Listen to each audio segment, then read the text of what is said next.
This will be 94,000 late earlies, the early ballots that were dropped off by voters on Election Day.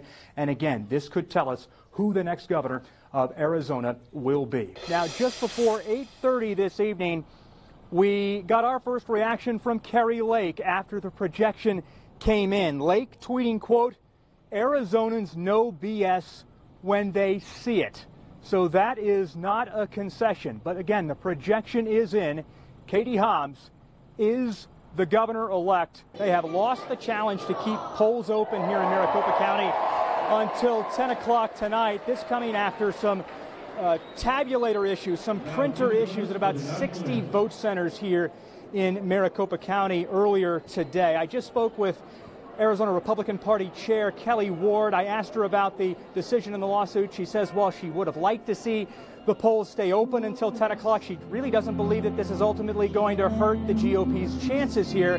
We begin tonight with abortion rights. This week, the Supreme Court could decide the fate of an abortion pill that right now remains widely available both here in Arizona and across the country. He is a Marine veteran. He did a tour of duty in Iraq, and now his run could set up a battle with Senator Kyrsten Sinema as Gallego looks to unseat Arizona's senior senator.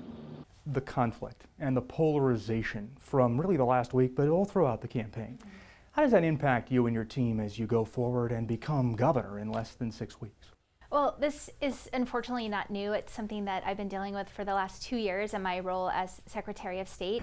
And State Senator John Kavanaugh was also in the legislature the last time a Democratic governor was here in Arizona. That was Jenna Napolitano in 2009. The legislative session begins up here on Monday. We're live tonight from the state capitol. I'm Eric Fink, News 4, Tucson. A law that was in place in 1864 before Arizona became a state is back in effect here in Arizona tonight.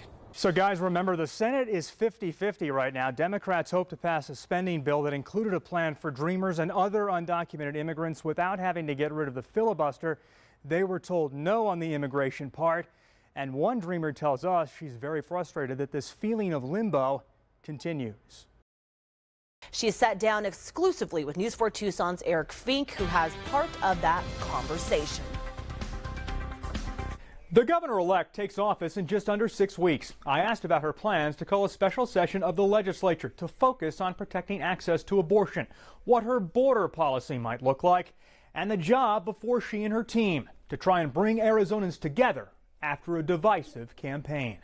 It's clear that governors are now the last line of defense to protect access to safe legal abortion here in Arizona and other states around the country. That's why Governor-elect Katie Hobbs will call a special session on day one of both houses of the Republican-led legislature to repeal the 1864 abortion law that's on hold right now pending appeal. Regardless of party composition, if folks in the legislature want to represent their constituents, they will take this seriously. And we experienced a couple weeks of utter chaos when that ban was in effect, and we need certainty in terms of people's being able to access the health care that they need.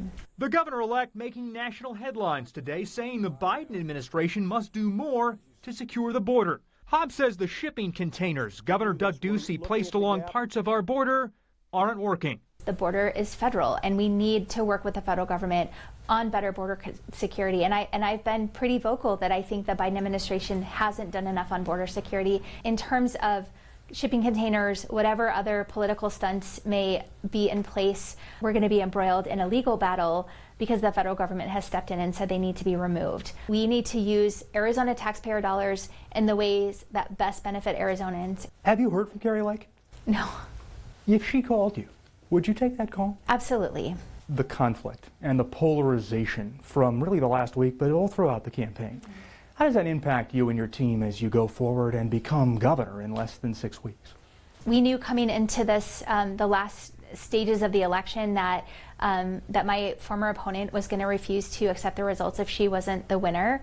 But I'm ready to move forward, and I think Arizonans sent a strong message, and they want leaders who are going to tackle real issues, and I'm ready to start bringing people together to do that. Hobbs says she has heard from Governor Ducey. She says he's been nothing but gracious and has already started to ensure there is a smooth transition. Governor-elect Hobbs takes office on January 2nd. If you'd like to see our entire interview with the governor-elect, head on over to our website, kvoa.com. I'm Eric Fink, News 4 Tucson. A political bombshell in the desert Friday. Senator Kyrsten Sinema leaves the Democratic Party and registers as an independent. I will not be a part of what I consider to be an escalating tit for tat. The angry rhetoric, the desire to get one over on the other party, the desire to punish each other. Everyone knows I don't function like that. Democrats will still hold the majority in the Senate, and Sinema is expected to still caucus with her former party. She hasn't decided whether she'll run for re-election. But before today's decision, there was a lot of chatter among Democrats about running a primary challenger against Sinema in 2024. Doug Cole is with the Arizona public affairs firm High Ground. He says Sinema is taking a calculated risk. What this does allow her to do is to say, okay, I'm going to chart my own course. I've got tens of millions of dollars raised already in the bank. I have the ability to raise even more. And I will focus on the general election in November of 2024, because she does not have to go through a primary. There is a path. She has the resources, and it's an eternity. And on the political clock, she has 2 years. Sean, Planned Parenthood tonight urging Governor Hobbs to use her executive authority to protect abortion access in our state, along with the doctors and abortion providers, while pro-life supporters say the 15-week law doesn't go far enough. Both sides marking this historic weekend in very different ways. This Sunday, the nation marks 50 years since the landmark Roe v. Wade decision, an anniversary taking on new meaning since the Supreme Court overturned Roe last June. The hours, the days, the weeks, and the months since the fall of Roe versus Wade have been the most exhausting, bewildering, and upsetting of my career as a physician who is dedicated to caring for women and pregnant people. This is the year of Jubilee, if you want to speak biblically, the 50th year, and Roe has been defeated nationwide. Yet the battle continues in many states, including here in Arizona. The fight for life goes on. Pro-life supporter Bob Pawson is often out in front of Planned Parenthood with a group of like-minded Arizonans with a singular goal. The Supreme Court should have gone all the way and said that the Declaration of Independence and the Constitution guarantee the right to life. No one can kill babies, even in utero. After months of confusion about the legality of abortion in our state, last month the State Court of Appeals said abortion is legal in Arizona throughout the first 15 weeks of pregnancy. Planned Parenthood says its fight is only just beginning. It may be tempting to grieve what has been lost. Today is a reminder that Roe was groundbreaking, but it was also always the floor and never the ceiling. Planned Parenthood calls on Governor Katie Hobbs to issue several executive orders, including reasonable accommodations to pregnant workers, legal protections for patients, doctors, and abortion providers, and to strip state funding for crisis pregnancy centers. Despite recent setbacks, Brittany Fontenot says she's hopeful for the future. A future where our laws are not what they were before the fall of Roe, but what they always should have been. Rather than harmful abortion bans that alter the course of our lives. And Governor Hobbs has said that she will veto any further anti-abortion legislation that reaches her desk. Planned Parenthood exploring the possibility of putting a measure on the 2024 ballot that would protect abortion access. On the other side, tomorrow is Tucson's March for Life. It begins at 10 a.m. right near the Tucson Convention Center, and that walk goes to Holy Hope Cemetery. We're live tonight downtown.